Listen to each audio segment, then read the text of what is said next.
My oldest daughter, when she hit 8th grade, I discovered she was cutting herself, and that was the beginning of our journey down the road of discovering about self-harm and other issues with mental health. I felt like I had nobody to talk to, and nobody saw or heard my pain, and I sunk deeper and deeper into depression, and ultimately I went to a negative coping skill to deal with everything that was going on inside of me, and I turned to self-harm. I eventually started cutting myself as a release for some of these emotions. Feeling that physical pain for me was a way to deal with the emotional pain that I was experiencing. This is a very misunderstood issue. What is it?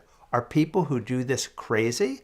No, they're not. Are people who self-harm suicidal? In the vast majority of cases, they're not. I'll tell you what they are. They're people who are hurting inside. They're not looking for attention. As a matter of fact, they go to great means to hide what's going on with them. The biggest misconception about self-harm is that self-harmers or people who self-harm are just trying to seek attention. That is actually not the cause. Self-harm is actually just a way of coping, like in everyday life. Some people cope with stress by eating food. Some people cope with stress by working out. It's just a negative way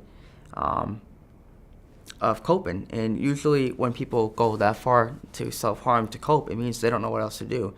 In the last reporting period in Massachusetts, 11,000 people went to the hospital, either in an emergency room or were hospitalized because of self-harm. But I need to caution you, that number is probably very low when we think about all the people who were self-harming who never went to the hospital. We know from surveys of local high schools that up to 16% of high school kids report that they have self-harmed. I felt ostracized, I felt different, I felt misunderstood, and I felt stigmatized because I was, to a point. There's only so much that a kid that age wants to talk to their parents about.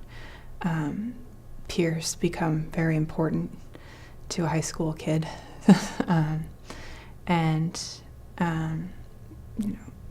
My peers didn't know what to do. Coming from a personal experience, I think the most important thing that parents and friends can notice is if it's summertime, if it's hot, if it's warm, that you start to notice that they're always wearing long sleeves.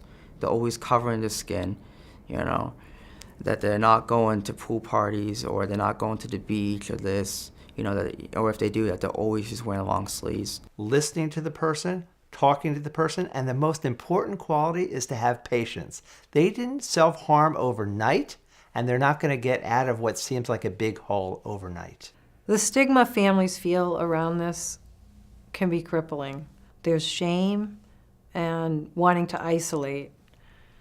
Don't let that stop you from getting the help you need. There are people out there that understand, and families can get through this. At the end of the day, I realized that one of the ways I make it through is I know what I'm fighting for.